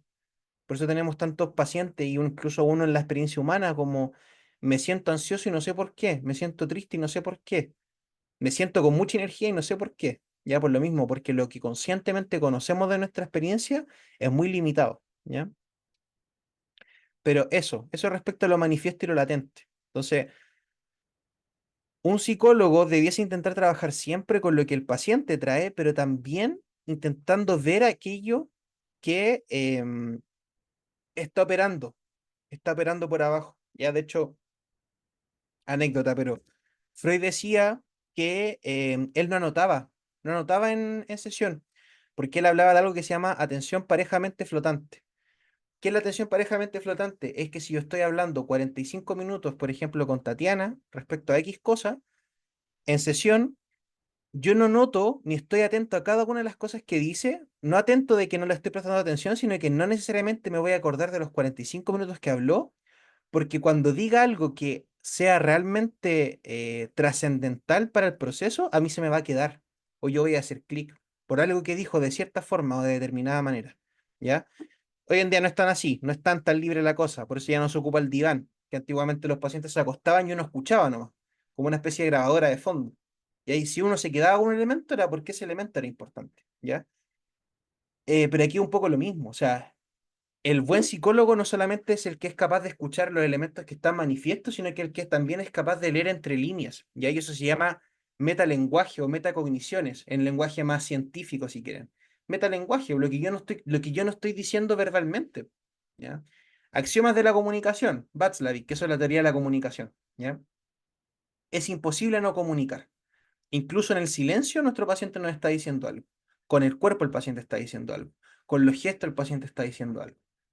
¿ya? El silencio también es un indicador de algo, y el no movimiento o la no expresión también es indicador de algo. Por lo tanto, todos esos elementos latentes son cuestiones que yo tengo que estar igualmente atento, ¿ya? Eh, de hecho, hay otro dicho que es como el buen pianista toca con las manos y con los pies, ya que de hecho la gente muy poca sabe que los pianistas tienen un pedalito abajo, un pedal. Entonces tocan con las manos y tocan con los pies, por debajo de la mesa. El tema es que los pies nadie los ve, ve las manos, ¿no? Y esto es un poco lo mismo. O sea, hay un elemento manifiesto que está visible a la superficie y hay un elemento que opera por abajo, ¿ya? Entonces, déjeme ver qué más tenemos por acá. Lo que les decía, ¿cierto? Tenemos pruebas, material recopilado en entrevistas, y esto es lo que yo les decía que para mí es lo más esencial, la entrevista, ¿ya? Y el conocimiento de la historia vital, que es lo que les decía como anamnesis. Entonces, estas tres cosas componen lo que es el proceso psicodiagnóstico, ¿ya? Pero quédense con eso. No se obsesionen tanto con las pruebas, no se obsesionen tanto con tener acceso a pruebas, porque aparte las pruebas son caras, tienen un costo importante. Lo más importante como estrategia para los psicólogos, más que conocer todos los manuales del mundo, todas las pruebas del mundo, es trabajar la escucha activa. ¿Cómo se trabaja la escucha activa? Con esto, con entrevistas. Sabían, es como la psicología tiene mucho esto de las habilidades blandas, y de hecho les va a pasar, como que a lo mejor tengan todo el manejo teórico, pero si no están esas habilidades blandas como es escuchar, cuesta a veces mucho atender paciente, ya porque responde a esto mismo. Entonces, estos hitos vitales, esta información de anamnesis, más el contenido manifiesto, que de hecho aquí lo podemos poner como motivo de consulta, porque yo después se los voy a pedir así en algún momento, bueno, después, si es que nos vemos en un par de años más. Motivo de consulta, está el motivo de consulta manifiesto y está el motivo de consulta latente. Y el latente siempre, ojo con esto, es una hipótesis, ¿ya? Otra vez, ejercicio del ego. Eh, Uno no puede pensar que uno tiene la respuesta respecto a la vida de un paciente. ¿Por qué? Porque ¿quién es la persona que más sabe de la vida de alguien? Usted mismo. Por lo tanto, ¿quién es el experto en este caso? Su paciente. Usted acompaña ese proceso, ¿ya? Sin embargo, uno tiene hipótesis a veces con los pacientes. Me parece que esto va por acá. Eso uno se lo guarda, es de uno, no lo va a decir a mi paciente, no sé, usted es por esto.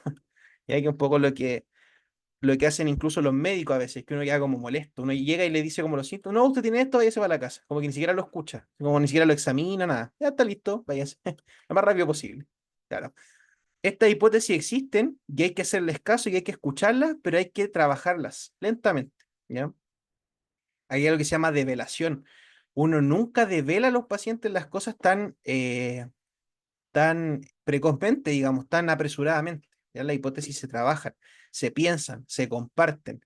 En lo que se llama supervisiones clínicas. Si nosotros tuviésemos un paciente acá y conversáramos respecto a ese paciente, me refiero como a la grabación o a trabajar en torno a eso, a un caso clínico, lo que opera es que cada uno va a tener hipótesis distintas y eso se conversa y se trabaja. ¿Ya? El tema es que puede que estén acertadas como pueden que no, pues esa es la cualidad de una hipótesis. Entonces, nuevamente, conceptos básicos tenemos lo consciente y lo inconsciente. O sea, le insisto, la psicología hasta el día de hoy y por qué el modelo freudiano, con lo polémico que es Freud, con lo funado que está el caballero, con todo lo que se pueda pensar respecto a Freud, aún no existe nadie que pueda desmentir la teoría freudiana. Y ojo, la teoría freudiana no es científica del todo, es pseudocientífica porque no es demostrable. Yo no les puedo. ¿Dónde está su inconsciente? Búsquelo. Muéstreme así como en la cámara dónde está. No sabemos, pues es como el alma, es intangible, ¿ya? Pese a lo intangible, es un modelo teórico científico o como muy cercano a lo científico porque hasta ahora no hay nadie que pueda desmentir estos elementos. Ni siquiera las neurociencias, ni siquiera la psicología cognitivo-conductual.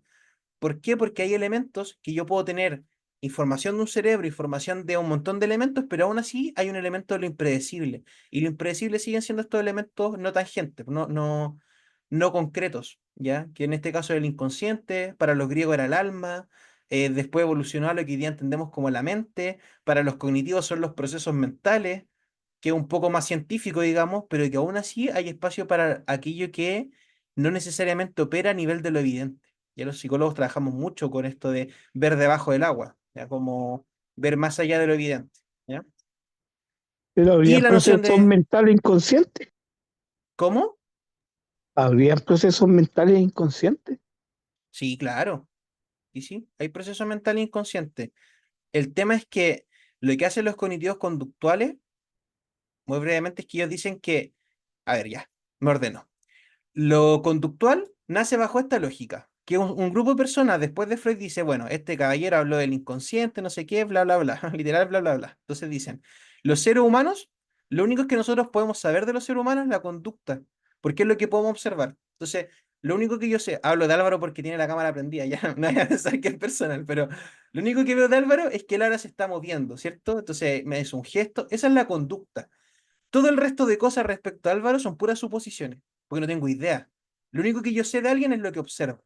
Eso decían los conductistas, ¿ya?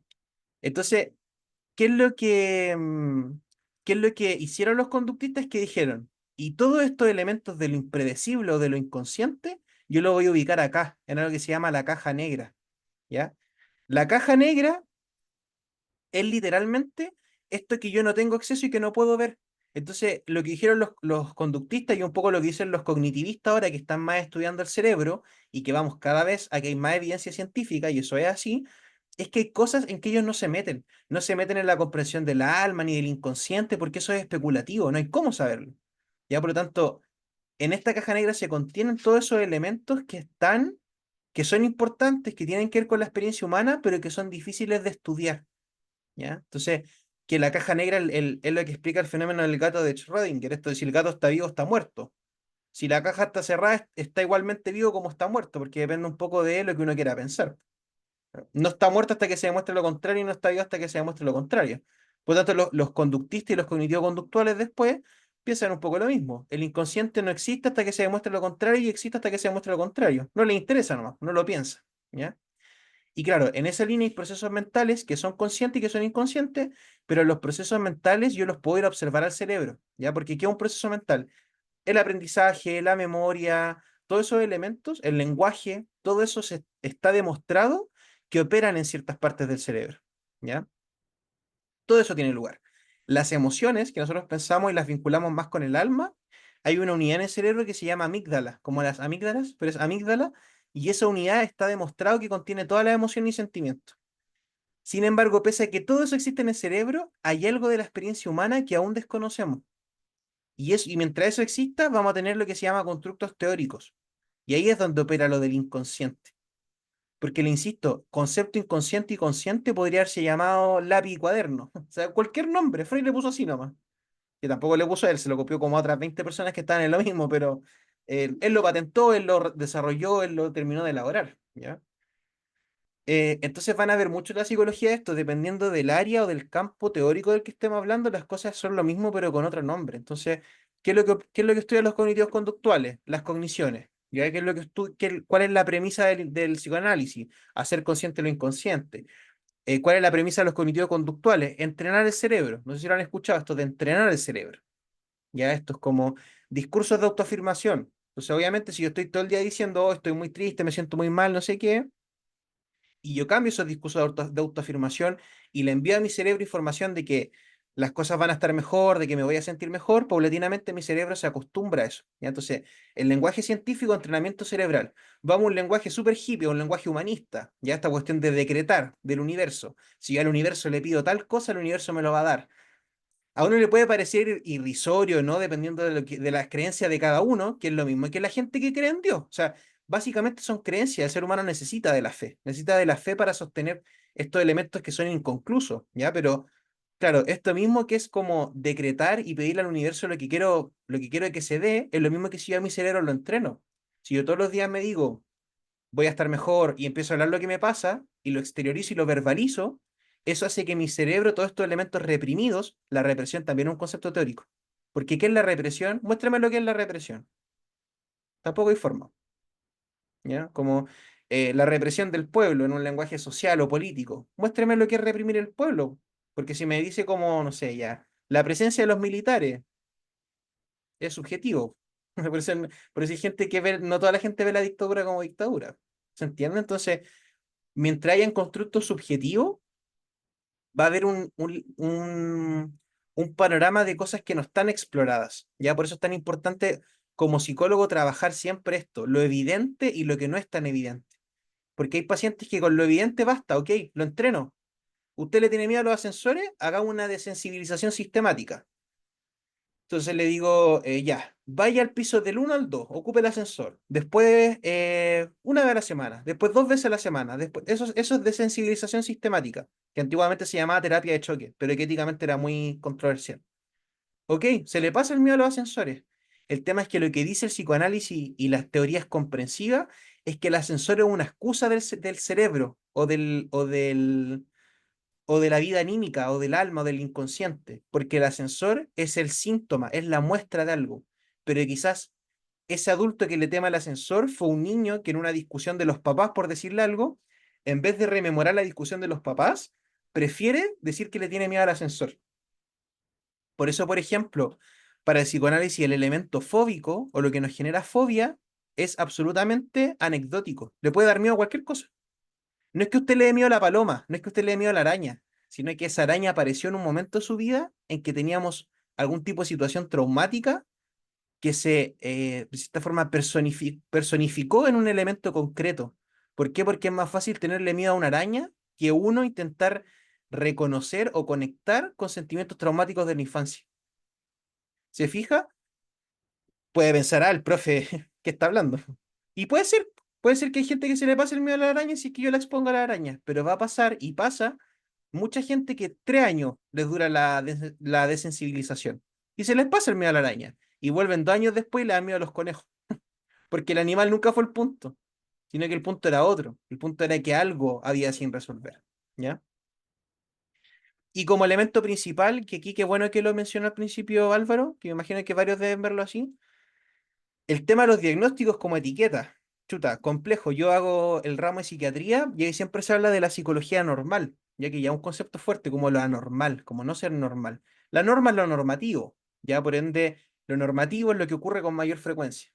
Por tanto, el elemento de la locura, que hoy en día lo vemos como trastornos mentales o le podemos llamar de otra forma, siempre ha sido socialmente polémico, ¿ya? Porque ¿qué define la locura? Lo define lo normativo, ¿ya? Por tanto, las etiquetas de CM, si bien son estigmatizantes, sí, lo son altamente estigmatizantes, son el lenguaje común de los psicólogos. Eso es lo que nos distingue a nosotros de los chamanes al final, o nos distingue de la, no sé, de lo que hacían los consejeros, o aquí en nuestra cultura chilena las machis, que eran una especie también de consejeras espirituales, no solo médicas, digamos.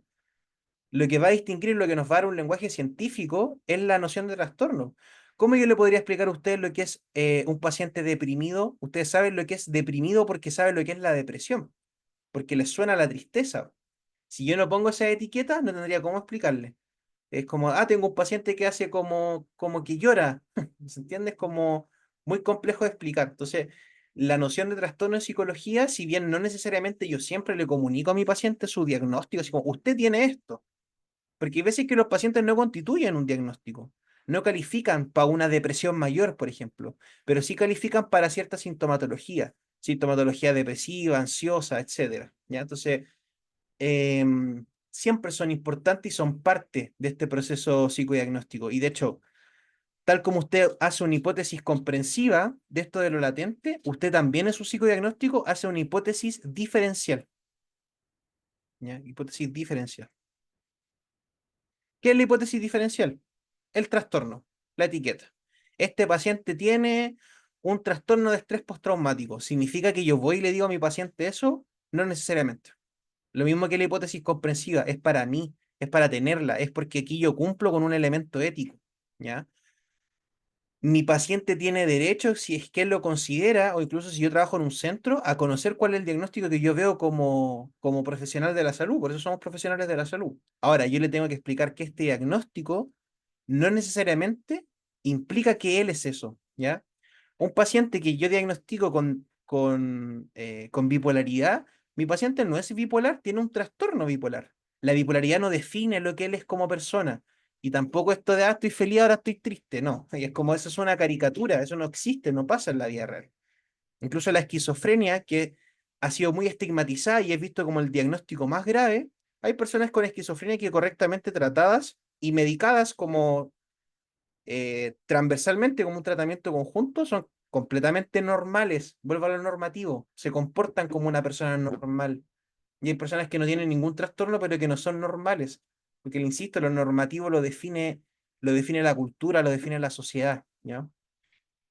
Sin embargo, por eso vamos a ser todos psicólogos mega hippies que no diagnosticamos nada. Por supuesto que no, si el DCM por algo existe, es la parte científica de nuestra pega.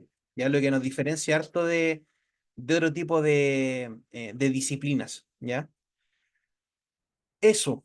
Vamos a quedar hasta aquí porque tenemos otras cosas, pero las vamos a ir trabajando en la medida de que vayamos avanzando en la semana, ¿ya? Entonces, quiero escucharlo. No sé, ¿alguna duda? ¿Qué les pareció? Le insisto, no les voy a leer la PPT porque no me hace sentido que nos conectemos 1 hora y media para que yo les lea lo que pueden leer ustedes. ¿Ya? Entonces siempre va a ser así, más crítico, opinante, si tienen dudas me preguntan desde las cosas más prácticas, ¿ya? Porque creo que es un buen primer acercamiento. Pero eso, lo escucho, les doy la palabra, si quieren preguntarme algo, decir algo.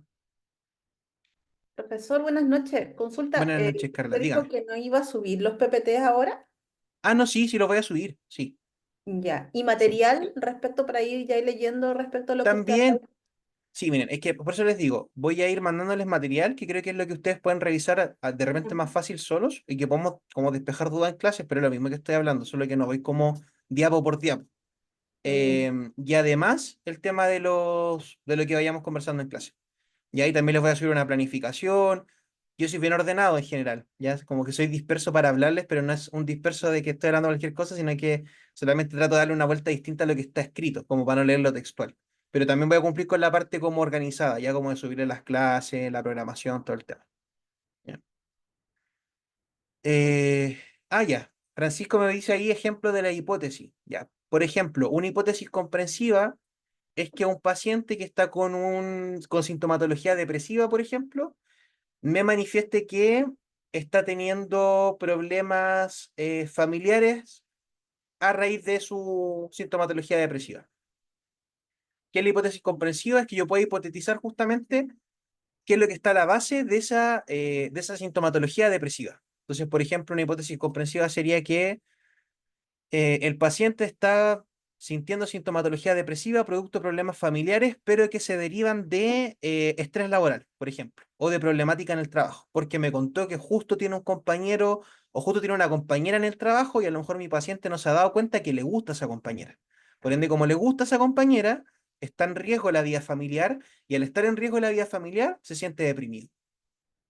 Insisto, las hipótesis son así, yo puedo tirar lo que quiera, mientras no se lo diga a mi paciente. No le decir a mi paciente, usted está enamorada de la compañera. No, oye que no, pero va un poco en esa lógica. Es una hipótesis comprensiva, como que yo le doy una idea más allá, una lectura extra. Y la hipótesis diferencial es la de la etiqueta, claro. El paciente está cursando sintomatología depresiva, ¿ya? O a mí me da risa porque en psicología hay mucho diagnóstico comodín. Ya, por ejemplo, se escucha harto ahora lo del trastorno mixto. Todos tienen trastorno mixto. Y si uno va al DCM, el trastorno mixto es sintomatología depresiva más sintomatología ansiosa. Y ahí yo les pregunto, ¿quién no tiene sintomatología ansiosa y depresiva en Chile? El 90% de la población, el 95%. Pero claro, cuando los centros presionan mucho, ¿qué hacen los psicólogos? Ponen trastorno mixto. ¿Qué más? El trastorno por estrés postraumático, más o menos un poco lo mismo. O el trastorno adaptativo, que ese era el comodín antiguo antes del mixto. Un trastorno adaptativo es que una persona, frente a algún cambio en su vida, está cursando una dificultad en adaptarse a esos cambios. Por ende, hay sintomatología depresiva o ansiosa o de cualquier índole. Claro, quién no se descoloca frente a un cambio? Son como cuestiones muy generales, ¿ya? Y así hay muchas, por si tanta gente mal diagnosticada también. ¿Ya? Como la bipolaridad está mal diagnosticada. Hoy en día el TLP, que el trastorno límite de personalidad, todo el mundo es TLP. Todo el mundo es TLP. Pero es porque el TLP tiene que ver con algo constitutivo de la personalidad. Sin embargo, por una cuestión social y cultural, todos somos un poco más limítrofes que antes en el manejo de nuestras emociones. Todo el mundo explota así. Usted va por la calle, todo el mundo es explosivo. Pero tiene que ver con el estrés, con las condiciones sociales, con los sueldos. ¿Se fija? ¿Seremos todos limítrofes realmente? Yo creo que es más cultural. Ya es como la histeria, que ya no existe como tal. Esto de que, y de hecho eran mujeres histéricas, era una lógica súper patriarcal. O sea, la sexualidad y el sexo puntualmente es parte de la vida humana, es parte de la experiencia humana. Si yo privo a alguien de eso, privo a alguien del gozo, del deseo, Bueno, obviamente van a haber sintomatología asociada. Y ahí sí meterme en tema polémico, un poco lo que pasa con la figura de los curas. Ya como, no es azaroso que hayan tantas situaciones de vulneración a niños con el tema de los curas, porque se priva a una persona de un elemento que es necesario para la experiencia humana. Es como, ¿qué pasa cuando alguien no come o no toma agua? Ya eso es lo que culturalmente el sexo tiene una serie de connotaciones que lo hacen más restrictivo, lo hacen más tabú, que paulatinamente se han ido levantando, pero Chile en general y los países son países muy cartuchos respecto al tema. Por eso les digo, ¿qué pasaría si yo le pruebo comer? Me matan. ¿Se entiende? Es como hay muchas cuestiones que son contextuales y no necesariamente van a los diagnósticos. Por eso los diagnósticos son necesarios, están, pero uno como psicólogo tiene que tener altura de mira para verlos y transmitir al paciente que también lo tome con altura de mira. Porque un diagnóstico no es el fin del mundo, es una condición, o ni siquiera una condición, es algo que vive con uno, pero que no es que uno sea eso. Es como que yo eligiera, no sé, súper polémico, y eligiera a un paciente que está en silla de ruedas o con discapacidad y le dijera, no sé, usted es discapacidad, por eso ya no se ocupa tanto el concepto, usted es discapacitado. Mm, Sí, o sea, tengo una discapacidad, pero soy algo más que eso. Lo mismo en este caso, usted es bipolar. Claro, usted tiene un trastorno bipolar. Es una condición, es un trastorno. Significa que la persona es solo bipolaridad y una persona que, o, no sé, absolutamente impredecible, que no se puede confiar y que no puede formar familia. Todo eso son connotaciones sociales que no son reales. Lo mismo la esquizofrenia, que es como el cuadro más grave. Le insisto, una persona con esquizofrenia correctamente tratada puede hacer su vida completamente normal. ¿Ya? Entonces hay como mucho sesgo al respecto. Dígame, Marcela. Profe, ¿Mm? eh, ya. Es que usted ha hablado mucho que, no sé si entendí mal, pero usted ha hablado que nosotros como psicólogos, futuros psicólogos, ¿Mm? pudiésemos diagnosticar trastornos psicóticos, hacer diagnósticos. Sí, Y muchos psiquiatras, neurólogos, ellos se oponen a que los psicólogos realicen lo que son diagnósticos de este tipo de, no sé cómo llamarlo, patologías, no sé. sí. ¿Y cómo se llama? Y solamente psicólogos se atribuye a lo que es las terapias, el que ya fue diagnosticado por un psiquiatra, por un neurólogo. Ahí el especialista le dice que necesita sesiones de tal cosa con un psicólogo, pero no que Mm. nosotros podamos diagnosticar después de 6, 10 las sesiones que se requieran. Dicen que Mm. no, los psicólogos no diagnostican. Sí, sí, o sea, yo también lo he escuchado. A ver, respecto a los neurólogos, a veces es un poquito más complejo, ya, o sea, no sé, por ejemplo, yo el TEA, que es el trastorno del espectro autista, para mí es un diagnóstico conjunto. Tiene que ir por psicólogo y por neurólogo. Para mí eso es un buen diagnóstico de TEA. Lo mismo el TDA, que es el trastorno de déficit atencional. Yo con los neurólogos considero que es importante esa segunda opinión. Los psiquiatras, la verdad, mire, le podría decir una respuesta súper políticamente correcta, pero no la voy a hacer. Los psiquiatras respecto al manejo de los, pero que también su pega así, tienen que hacerlo en una sesión, pues no tienen 7 como nosotros. Pero quienes son irresponsables con la etiqueta son los psiquiatras, más que los psicólogos. Si hablan 20 minutos con alguien y le dicen, usted es bipolar, ¿cómo en 20 minutos? O sea, ¿quién? ¿Qué son? Leen la mente. Es como que desde el punto de vista de la responsabilidad, quienes tienen la mayor responsabilidad respecto a que los pacientes se sientan mal en cuanto a estas etiquetas son los psiquiatras. Ahora, a beneficio de ellos, es que es lo que les digo, ellos no se pueden tomar 2 semanas porque tienen pacientes con ideación suicida activa. Yo no puedo tomarme 2 meses para decirle a un paciente, ¿sabe qué? Usted a lo mejor tiene algún tipo de trastorno ansioso. No, yo le quiero meter la benzodiazepina para que se calme. Esa es la lógica de los psiquiatras. Entonces, para ellos darle un clonazepam, un clonazepam o lo que sea eso ese, tienen que dar un diagnóstico, porque si va a la farmacia un paciente con el paciente tiene sintomatología ansiosa, no le recetarían las cosas. Entonces, es parte de esa urgencia. De hecho, lo que uno trabaja mucho como psicólogo a veces es arreglar un poco estas embarras que quedan con los psiquiatras cuando mandamos a nuestros pacientes a derivación. Y uno les explica, mira, el psicólogo habló de un trastorno de ansiedad generalizado. ¿Esto implica algo terrible? Mira, la verdad es que no. Yo creo que él vio sintomatología ansiosa y frente a la urgencia y a lo poco que puede trabajar con usted, probablemente indicó este diagnóstico. Vamos a revisar si ese diagnóstico desde mi perspectiva profesional se adecua a lo que dice el psiquiatra. Porque los psicólogos no diagnosticamos igual que los psiquiatras, porque en nuestro diagnóstico, si se fijan, tenemos 6 semanas. Un psiquiatra tiene 20 minutos, ¿ya? ¿Quita eso que podrían hacerlo distinto? No, obviamente, los psiquiatras y los médicos sabemos que tienen una deuda súper pendiente en el manejo humano con las personas. Yo podría decirle a alguien, mire, vamos a probar con este tratamiento, yo creo que a lo mejor está un poquito ansioso, sin necesidad de decirle, sabe que usted tiene una depresión mayor, sabe que usted tiene esto, sabe que usted es bipolar, sabe que usted es TLP, sabe.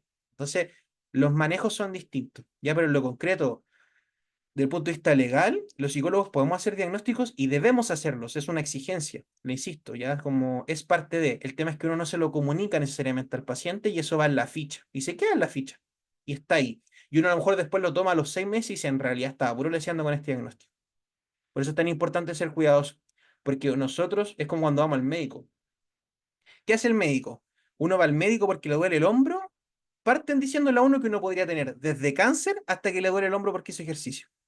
¿Por qué ellos son así? Porque tienen que decirle, o sea, si no lo dicen y le bajan el perfil, la gente no va a hacerse los exámenes. Si usted después efectivamente tenía cáncer, eso es culpa de ellos y uno los puede demandar. Por eso son tan radicales.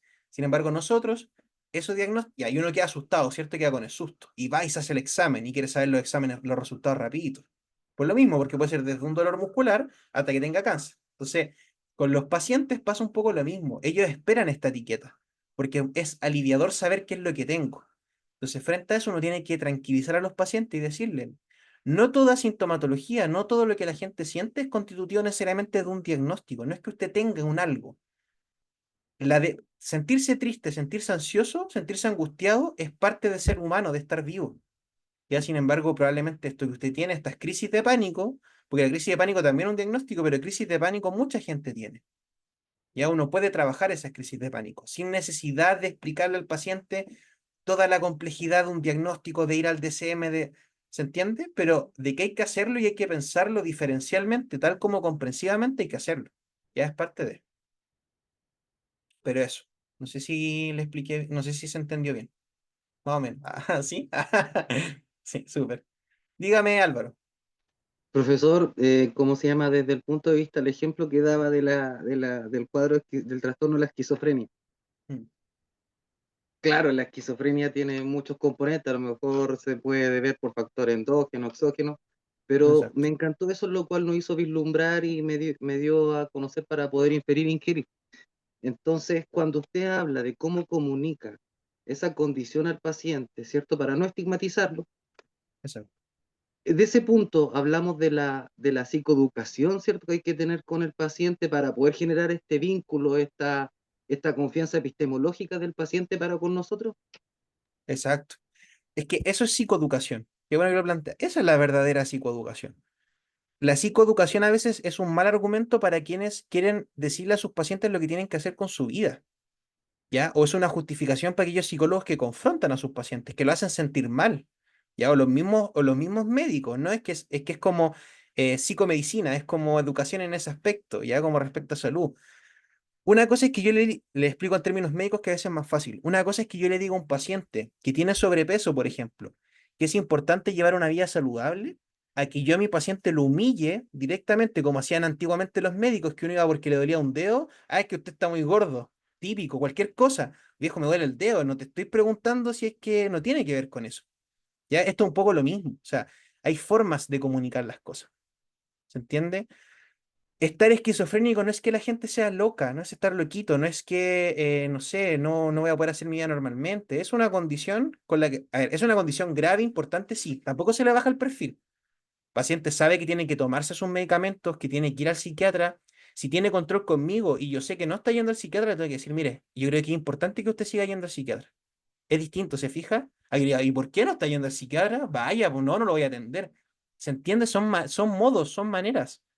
Entonces siempre es como la psicología es mucho, y esto que dice Francisco bien de la habilidad blanda, es mucho de estos manejos intermedios, por eso la integración, los grises de la vida, como cómo decir las cosas para que la gente tome la importancia y la seriedad que tienen, pero sin necesidad de que lo sientan como una obligación, como una confrontación, porque la gente es libre de hacer con su vida lo que ellos quieran.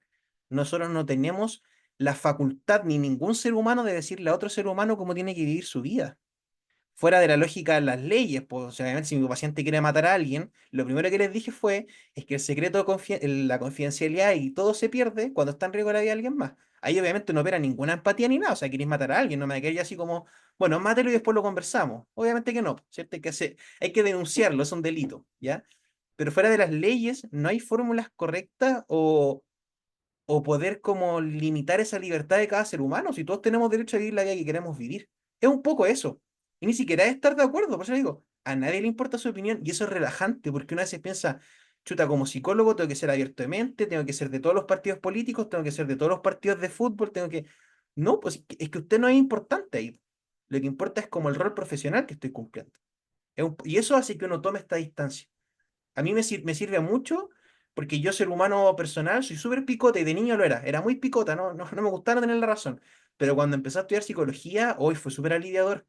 Porque ahora cuando alguien se enoja conmigo y alguien que no conozco, es que no sabe quién soy. ¿Con quién se enojó? Se está enojando con una fantasía de quién soy.